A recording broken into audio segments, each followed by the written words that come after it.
بەڕێز شوان بارزانی شۆڤەکاری سیاسەتی نێودوڵەتی لە ڤیرجینیا ئەمریکاوە لەگەڵمانە سەبارەت بۆم دۆخەی کە ئێستا هەیە. کاک شوان سوپاس بۆ ئامادەبوونی بەڕێستان بەخێر بێن. ئەمەوێ لەم ڕووداوە پێشاتانەی کە لە عێراقا ڕۆدا بە تایبەتی لە بەغدا سەرەتا دەست پێ بکەین. کاک شوان هێرش کرایە سەر ینی وەکو خۆتان نەزانن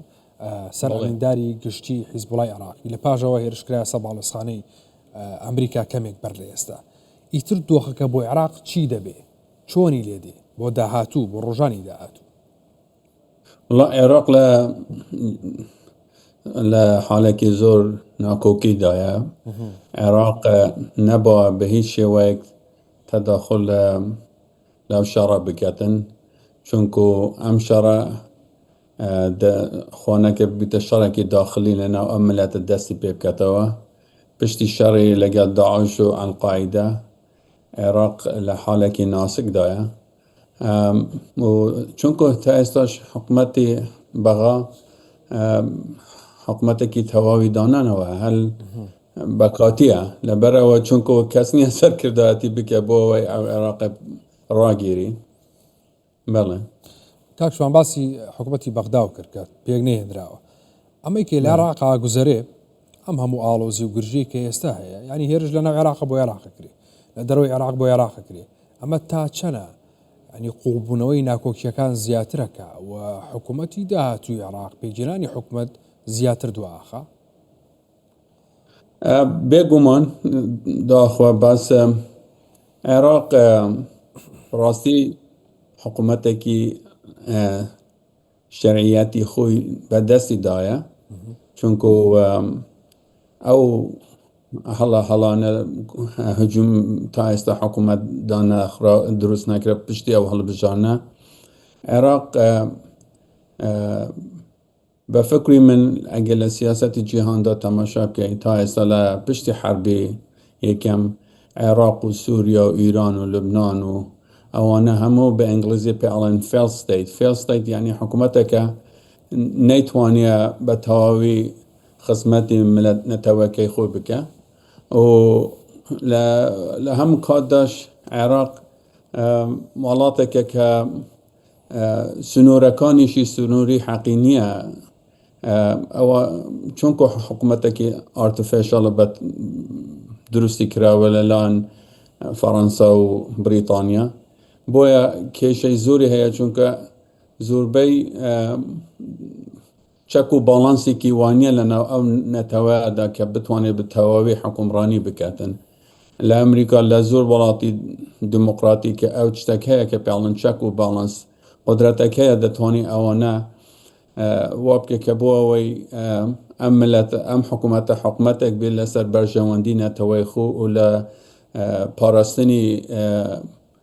سنوورەکانی خۆی. عێراق ئەو توانای تێدا نەیە ئێستا. زۆر باشە. لە لایەکی دیکەوە ینی حیزبوڵای لوبنانی هێرشەکاتە سەر ئیسرائیل و دەڵێ دەمە شەڕیمان و نەمانەیە بەیکەین. ئیسرائیل ژەڵێت چی بەسەر غەزەیەنە ئاواش بەسەر لوبنانە هێنمەوە بە بۆنەی بوونی حیزبوڵاوە. ئەمە تا چەنە شەڕەکە باتە قۆناغێکی دیکەوە نەک ئەو 4 هەفتە و مانگەی کە باسەکرا بکاتە ساڵ و 2 ساڵی ژیانی ئەنجامی ئەم هێرشی کە کرایە سەر ئێران لێکەوتەکانی. بەڵێ ئەم هێرش حەزبڵا کە یەکێک لە لایەنگیری ئیران حەزبڵا تقریبا 60-70% ئەو توانای شەڕی نەماوە تا ئێستا ناتوانێت یەک دێهات بەرگری لێ بکە. ئەم شەڕە کە لەگەڵ ئیران حەزەکەم ئامۆژەی پێ بدەم. ئەم شەڕە وەکو ڕئیس وەزەرای ئیسرائیل نەتەنیاهو لە 1996 کە هاتە سەر حکومڕانی بە هەموو توانێکی خۆیەوە دەیویست ئەمریکا لایەنگیری بکە هەجوم بکەن سەر ئیران، چونکو ترامپ زۆر محاولێکی نەتەنیاهو ببوورە کە زەخت لەسەر کلینتن بکە ڕئیسی پێش پاشی ئەمریکا، جۆرج بوش، ئۆباما و بایدنیش زۆر محاولێکی کە پێکەوە بە هەمکاری لە ئیران بدەن، بەڵام هیچیان قبول نەکرد. ئەم شەڕە دەستی بکە چونکو سەبەبی گەورەی ئەوەیە بە فکری من سياسة دروي أمريكا ترامب زور لاوازة ضعيفة لسياسة درها أو بقوتنية لسياسة داخلي زور بقوته ونتنياهوش لسياسة دروي زور بقوته بس داخلي توشي كيشي ياساوي أوشتابوا وجا أو خوني بوك أو شردس ببكا باش ئەم دوو سیاسەتە جیاوازە بۆ دەرەوە بۆ ناوخۆ کە لێکیان لە ناوخۆ بە قۆتێکیان لە دەرەوە باش ئەمە ینی ئامانجەکان دووچاری ینی پێکدادان ناکات تقريبا راستي إيران دبوا لمرحلة كي تردابا إيران دبا قدرتك جوري رجالات ناواندي دبا هر چند قدرتك كبدن ريجنال باور إيران دبا ل وقت كلا صالح 77 من هاتن با أمريكا زول أبوريم داخل إيران دبا يكك لقدرتي G20 دنيا بايا أو وقتي إيران قدرتين هم ناحية أبوري هم ناحية شاكي سربازي يكمل قدرات بولا هرم ناواندا چونکو حکمرانك أو هندي زور برجواندي نتوي خوي ندك زورتر لاينجيري بو برگري خوي زورتر شر دبرد بو لبنان وسوريا وعراق أو هنده دست حالاتی که هبل دار پاره وشتیوا زور بر لبن داری مصرف که بو اوی کلا نتوی خوب اوکه و زورتر دستیشی دریجی که لخوی زیادتر لبر هندی او شرا دست بکره بفکری من باش کاکشفان شتێک سەرنجی ڕاکێشان باسی سیاسەتی دەرەوەی ترامپە کرد کە وتە لە دەرەوە بەقۆت نییە زۆر ینی سەرەتا ئەگەر ببینین کاکشفان خۆمان نەزانین سەرەتا گفتوگۆی ئەمریکا لەگەڵ ئێرانە بابەتی ئەتۆمی بوو شەڕی 12 ڕۆژەی بە دوای هات لە دوای شەڕی 12 ڕۆژە بابەتەکە سەرەکی ئەتۆمی بوو لە پاش چەند گەڕێکی دانووسان بووە بابەتی ئەتۆمی و موشکی لە پاش ئەوە یعنی ئەمە بۆ بیانووی هێرش کە هێرش کرا ئێستا شتەکە گۆڕا بە شتێکی تر ینی لەگەڵم سیان لەگەڵم دوانەیە بابەتێکی تراتۆتە ئاراوە ئەوەیە کە ئەڵێن دەسەڵاتی ئێستای ئێران مامە دڵنیەوە ئەیگۆڕین باش ئەمە جۆرێک نییە لە ینی بنیابینێکی کورد یاخود جۆرێک لەوەی کە نازانن چیەکەنیان ئامانجەکەیان زۆر ڕوون و دیارە ئەوە لە سەبەبی ئەوەیە چونکە ترامپ سیاسەتێکی پێکەوە گیراوی نییە منش لەسەر ئەساسیەوە پرسیارم کرد پێتاوانیە جۆرێک لە ناڕوونی هەیە لە ئامانجەکانیان نەخۆشیان نازان چیەکەن خۆشی نازانی ئامانجە خۆ هەر ڕۆژ بە ڕۆژ خۆی دەگۆڕیتن ئەوە کێشەکە ئەوەیە ڕاستی ئەو شەڕەش پێت بڵێم ئەم شەڕە شەڕی ئەمریکانیە ئەمریکا ملەتی ئەمریکا لەگەڵ ئەو شەڕەدانیە کۆنگرسی پارلەمانتی ئەمریکا ئەوانە لەگەڵ ئەم شەڕەدانیە ئەمریکا خۆی کێشەی ئابووری هەیە ئێستا حاڵی حاضر ئەمڕۆ بنزینم تێکە لە بنزینخانە تقریبا $3.69 بوو هەر گاڵۆنی ئەم تقریبا 22 حتا 25% تأثیری لە ئابووری ئەمریکا کردیە ئەمریکا خۆی تا ئێستا نزیکی تقریبا $12 بلیۆن لەو شەڕەدایە ئەم شەڕە بە هیچ شێوەیەک بەرژەوەندی ئەمریکای تێدا نییە بەس بەرژەوەندی ئەوەیە کە ئیسرائیل دەیەوێ ئیرانیش وەکو وڵاتێکی لیبیا و لبنان و عێراق و سووریا بکە کە حکومەتێک بی حکومەتێکی زەعیف بیت بێتاوانا بیت حکومەتێک بیت کە هەر وەختێ ئیسرائیل زانی کە خەتەریەتی لەسەر دەتوانێت بە شێوەی هەوایی یەکڕاست لێ بدە زەعیف کە پێڵێن فێڵسەی کە وای لێ کرد کە ئەو حکومڕانێکی شکستی بیتن و شەڕی داخلی دەبیتن ئەمریکا لەگەڵ ئەوەی دانیە ئەمریکا دەیەوێ حکومڕانێک هەبێ لە تەهران کە بتوانی لەسەر حکومڕانی یعنی خزمەتی ملەتی خوب کە باس چه حکومڕانێکی وابیت کە زدی بەرژەوەندی ئەمریکای نەبیتن کە وابزانمیش بفکری من ئەو شەڕەش ئەگە ئەمریکا تەدەخل دەکێت یەکێک لە بۆ سەبەبی ئەوانەیە چونکو لە ئیران لەو دومای لە طرفی ئەمریکا دەرچوو زووتر چوو لەسەر رووسیا و سین و کە هەرچەند پێیان نەیانتوانی هیچ ئەگەر شتێکمان بیر بێ لەسەر قسەکانی خۆتەوە پرسیارش ینی لە کاتی گەڕیدا نووسانەکان عباس عێراقچی خۆی وتی ئەگەر خواستی ئەمریکا هەیە بۆ ینی کارکردن لە بواری وزە و نەوتی ئەمەدا ئەو ئێران کراوێ بابێن ینی گفتوگویان لەگەڵاکەین و سزاکەمان لەسەر ڕابەرن و بابێن ئەمە بکەن یەکەم ئامانجەی ئەمریکا بەم شێوەیە بەدیەت بۆچی خۆی خاتە ناو شەڕێکەوە وەکو تۆڵێکە شەڕی ئیسرائیل و شەڕی خۆی نییە خۆ ئەم تەسەورش لە ئەمریکا هەیە کاکشبانی ئەڵێ ئەمە شەڕی ئیسرائیلە هاوڵاتیان لەسەر شەقامەکان خۆپشاندانەکان لەمە شەڕی ئیسرائیل بۆ بکەین ینی شەڕی ئیسرائیلمان ناوێ هەندێک لە سەربازە ینی بە پرسە سەربازیەکانی پێشووتریش ینی ئەم قسەیان هەیە بۆچی ئەمریکا ماکە بۆ ئیسرائیل لابی ئەم ئیسرائیل لێرە زۆر بەقووەتە لابی ئیسرائیل سیاسەتی دەرەوەی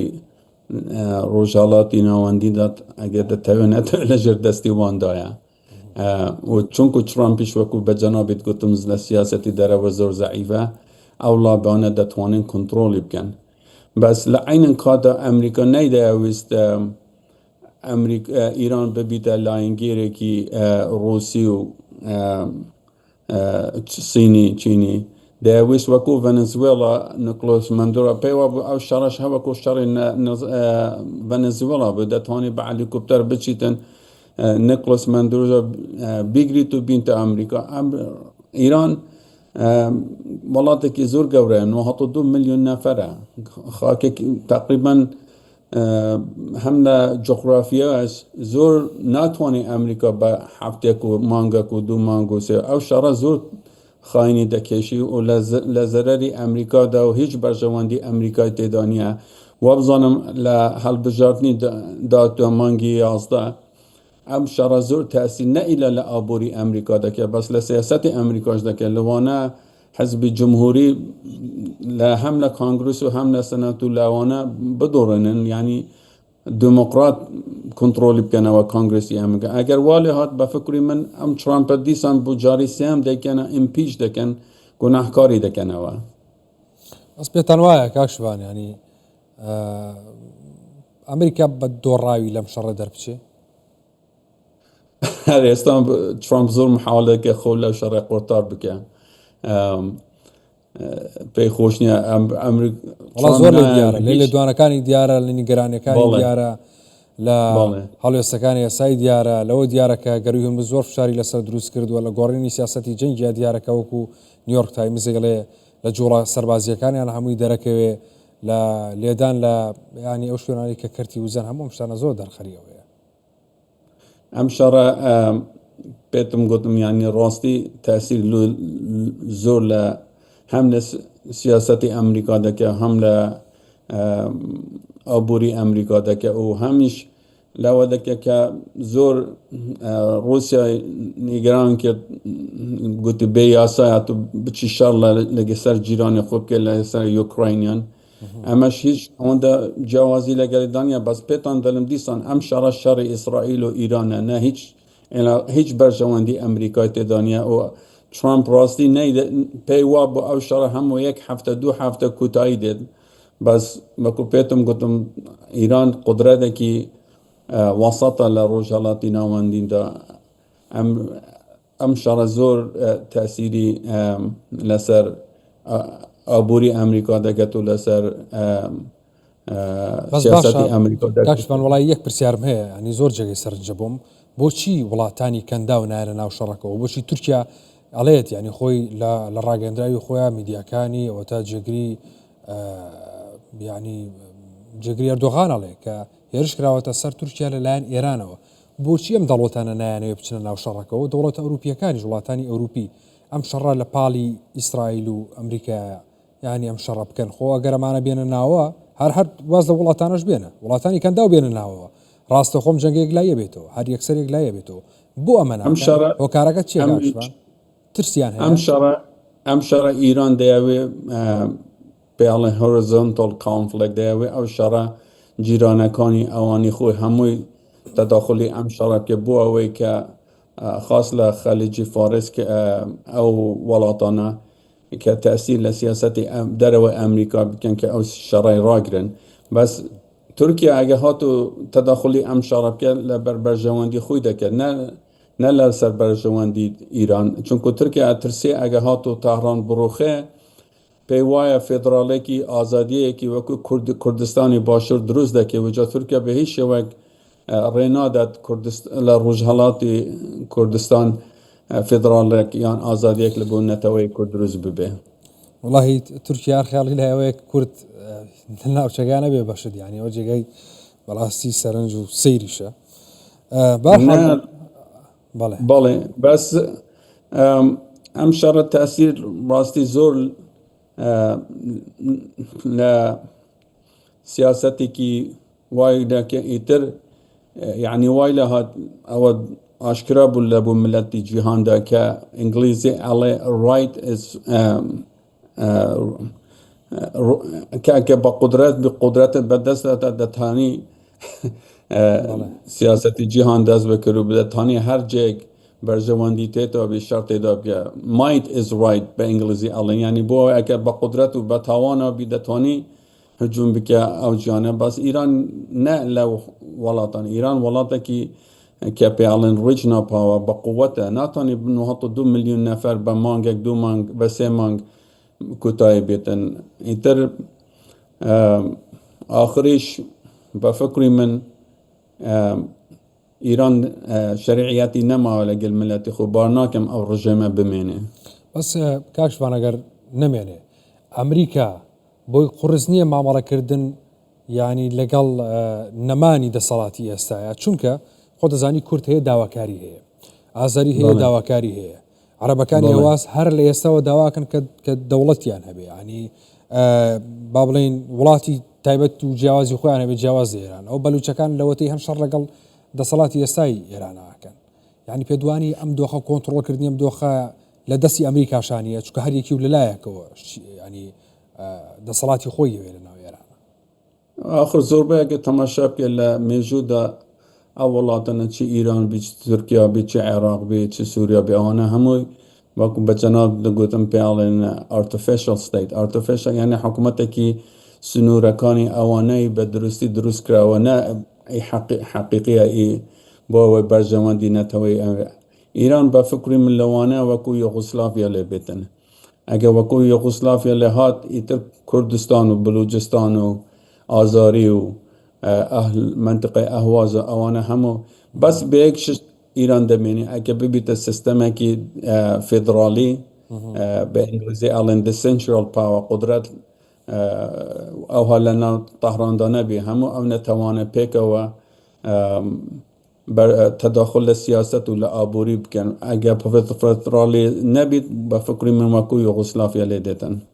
بەس ئەمریکا توانێت مامەڵە لەگەڵم دۆخەیە بکە ئەگەر لە پاش هێرشەکانی ئەو دەسەڵات بگۆڕێ ئەم دۆخە قورسی کە باس آخری هەوە لێ دێتن کاکی خۆم دەتەوێ نەتەوێ ئەم نەتەوانات و ناتوانێ هەتاتە وەکو قەفەس لەنا وەکو کەل لەناو قەفەسی ڕابگری هەتا دوای ملەتەکە خۆی چونکو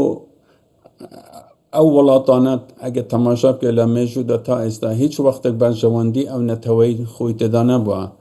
ئەوانە زۆر لە حربیەکەمەوە تا ئێستا ئەو سنوورانە دروستکردانە ئەو سنوورانە هیچ فایدەی هەرێمی نەبووە و فایدەی ئەو ملەتەش نەبووە لە ئاخریدا زڵم هەتا کەنگی هەر بەکاردێ ئاخریەکەش هەر تێک دەچێتن چونکو ئەو نەتەوانە خاص متەوەکی وەکی ملەتی کورد کە چل هەتا لەوانە 6 ملیۆن نەفەر بیت هەتا کەنگی لە ژێر دەستی ئەو دەسەڵاتانە دەبێت کە ئەو دەسەڵاتانەش کوردی وەکو بۆ خۆی بەکاردێنن بۆ ئەوەی لەسەر حکومڕانی خۆ ببینن و وڵاتەکە خۆی بە هیچ شێوەیەک پاراستن نابێتن ئاسایش ئارام نابێتن ئەم هەرێمە هەتا کوردستان وڵاتێکی ئەگە سەربەخۆشی نەبێت دەبێت فدراڵی بێت لە هەر چارچێوەی کوردستاندا باش کاکشمان جیاواز لەوەی کە ئەمەی باسی گەروی هورمز و لێکەوتە ئابووریەکانیش لەسەر جیان و هەڵگۆڕینی هەڵوێستەکان و تونگبوونەوەی جەنگەکەش بکەین و دوایش دەرەنجامەکانی باس بکەین بەس پێم خۆشە سەرەتا لە قسەکانی ڕابردوود باسی رووسیا و چینت کرد رووسیا و چین تەنیا لە پشت ئێرانەوە وەستاون بە قسە یان لە ڕووی هەواڵگری و تەکنۆلۆژی و یارمەتی ئێرانەدەن ژێر بەژێر آخر زانیاریم هەیە بەس لە ناحیە تەکنۆلۆژی و هەواڵگری بەرگری دەکەن ناتوانین هیچیت کە بکەن چونکو لە بۆ رووسیا باشە ئەو شەڕەت ئێستا ئەوڕۆ وابزانم سەرۆک ترامپ الريداية كنفتي روسيا بفروشتها أو نفتش استاش وابزم أو رهطن واطنوه دولار روسية سنت برميلي بو لكرويد أويل لوانا حتى $150 بشي هر برميلي بو روسيا چونكو او شري يوكرين اونده تأثيري لابوري روسيا كدي ام شرا زور باشه لبو اسرائيل هر چند ايران لاين گيري وانا و بو چينيش زور گرنگه چونكو چين او فرصت لبو چين لوانا لآينه دا بتوانید بچیتن هجوم که تایوانی بگیرید و او قدرتی که امریکا هبو لآسیا دوراندوری الصين لو دریانه دا زوربه وادين بو ایران تقریبا او وابزانم 2500 سربازی امریکی لفلبین وادينيد بو خليج فارس وجاء فرصة لبو الصين که بتواني هجوم بك تايواني داگیر که زۆر باشە باز لە گەری هورمزەکەین ینی ئەو دۆخێکی ئێستا دروستی کردووە ینی تا ڕادێکی زۆر لێدوانەکان هەڵوێستەکان زۆر جیاوازن ینی باس لەوە کردووە کە باس لەوە کرد کە ینی ئەمریکا ڕێگەیداوە بە رووسیا بۆ ماوەی مانگێک نەوت بفرۆشێ پێ دوانی ئەمە زەختی داخستنی ئەو گەروەیە ترامپی ناچار بە وەها بڕیارێک کردووە کە رووسیا ئیتر تۆزێک لە ئابووری خۆی هەناسەیەک بدا لە ناو ئابووری جیهانە ما دخلي تشيك عشبا وابزانم ترامب خوي حزله اوتوكرات دكه حزله دكتاتور دكه ترامب لقال ليبرال ديموكراسي نيا خوش يكي كان بانجليزي الان ليبرال ديموكراسي خو لوانه لبو مانگك نيا وابزانم نظم كوتاي چندي دانا و لبو فروتني نفتي روسيا بس اگه هاتو امریکا وابزان او قوت اینا دویتن او دریای داگیر بکتن اگه هاتو او ریگه گرد لإیران ایتر ایران عبوری به تهاوی قپات دویتن لبرهنده او قدرت چونکو ترامپ دیوی او شراب زودترین وقت رای گیرین هندی زیاتر او شرابی من زیاتر ضرر لأمریکا دکوی زۆر باشە لە ڕووی پەیوەندی ئابوووریەکانەوە تا چەنە ناسەقامگیری لە ڕووی پەیوەندی ئابووری و بازرگانی و بابەتی وزە لە ناو وڵاتەکانی دیکەیە دروست کردووە ئەم گەروە یعنی بۆ ئەمریکا بە ئەوروپا بۆ رووسیا لە رووسیاوە بۆ ئێرە بۆ ئەمریکا تاوی ناوچەکە یعنی چ زەرەری ئابووری چ شێوەیەکی دروست کردووە پەیوەندیەکان تا چ ئاراستەیە گۆڕاون بەهۆی ئەم داخستنەوە لە بینی وڵاتەکان زانیاری مثل عبوری الدنيا لينيا بس لأمريكا تقريبا حتى استا 22% نوت بنزين جران بوا و تقريبا اگر هاتو او شارع زیاتر که لوانا بیت حتی $4 حتی $5 هر به گالونی بچه اگر هاتو او گرانیه شوا برا دست پیدا که او گرانیه دست پیدا که او نه بنزین گران بو ایتر وابزانم کانگرسی امریکا و نتوی امریکی زور ناراضین لو شرع لوانه ترامپ او شرع هاتو زیاتر که ابوری ضرری ابوری زیاتر که ایتر او شرع دبی راگریتن باش کاک شوان یعنی سیاستی نێودوڵەتی چی لە ئێرانەوێ ئەوێ لەم کاتیا چی ئەمریکا چی لە ئیرانی دەوێ هەر سیاسەتی نێودوڵەتی بەگشتی ئەمریکا دەیەوێت هەدەفی ئەوەیە کە حکومڕانێک بێت لاینگیری ئەمریکی بیتن نەی لە وابزم لە ئاخریدا هەر لە وكو دكتاتورك درز بكتن ترامپ نگر ديمقراطي و دامو دستگاه ديمقراطي دانيا ترامپ ده دكتاتورك له وكو فنزويلا كلاينگيري امريكا يعني بوشي وادرك كاش فهم بوشي است وادرك يش يعني ترامپ هيچي بلاوا گرنگي سيستمكا ديمقراسيه ديكتاتوريه تشيا گرنگوي پيوندي كي ابري لگال امريكا هبه ترامپ شي بلا طا بله سیاستی داره و پیالن ترانزکشنال فورن پالیسی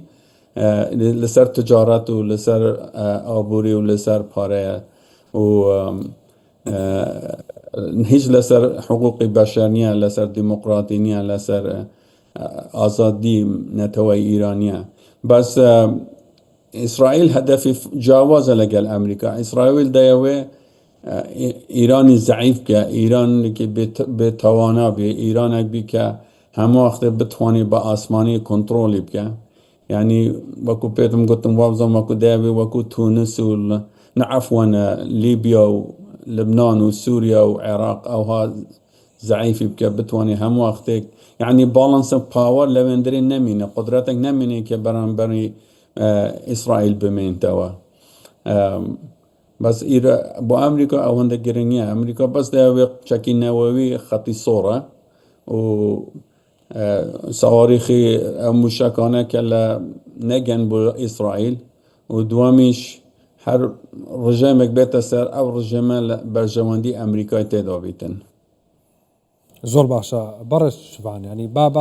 باسی هەموو دنیامان کرد باسی عێراقمان کرد باسی ئێرانمان کرد ینی باسی ئەمریکا گەری و هورمز هەموویمان کرد بابێنەوە سەر دورگارامەکەی خۆمان هەرێمی کوردستان باشە ئەم دورگارامە چ ئامانجێک ینی وا لە دوژمنانەکە بیکەنە ئامانج بۆ هێرژێ لەسەر کوردستان ینی هەنێ شوێن کراوەتە ئامانج کاکشبان ینی تەسەور ناکەی هەر پەیوەندی نە بە ئیسرائیلەوەیە نە پەیوەندی بە یوئێنەوە هەیە یوئێن ینی تەنانەت یوئێنیش نە پەیوەندی بە ئەمریکاوە هەیە لە دەرەوەی هەموو شتانەیە یەک ئەمریکی نەچۆتە دۆک یاری ئەو شوێنانی کە لە دۆک بردمان کراوە هەنە شوێنی دیگە لە سلێمانی و ناوچەکانی دیکە لە هەولێرش بێکمان کوردستان هەرێمێکی بەڵێ ئینگلیزی ئەڵێ ئیزی تارگت یعنی دەتوانێت چونکو بەرگری هەوایی نیە دەتوانێت بە یێواشی لە کوردستان بدات چونکو کوردستان لە ناحیەی هەوایی ئەو قدرەتە نییە کە درۆن و ئەو موشکانە ڕاگریتن دووەم کوردستان ئیران و ئەو حەزب الله ئەوانە پێیان وایە کە ئەمریکی و ئیسرائیلی دایرەیان دەوێت لەوێ بەکارن ئەو شتانە کە دێت بۆ ئیران تەدەخل لە ناو سیاسەتی ئیران دەکرێت هەموو لە لای کوردستانەوە دێ بۆ ئەندەرێ لەبەر هەندێ هەرجوم دەکەتە سەر کوردستان باشە کاکشمان هەمیشە هەرێمی کوردستان و سەرۆکوەزیرانیش ینی سەرۆکی هەرێمی کوردستان ژەویان و تۆکە ئێمام نامانەوە بچینە هیچ جەنگێکەوە لەگەڵ هیچ لایەنێک نین بۆ جەنگکردێمە لەگەڵ دانوستانی لە بووینی هەموو لایەنە ناکۆکەکان بەڵام ئەم هێرشانی کە کرێتە سەر هەرێمی کوردستان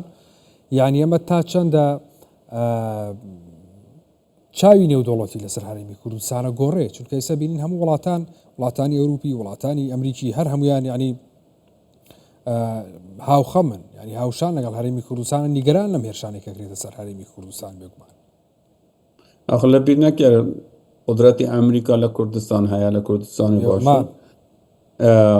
قدرەتی دەوڵاتانی ئەوروپی کە لە حەلفەی ناتۆنا کە متاسفانە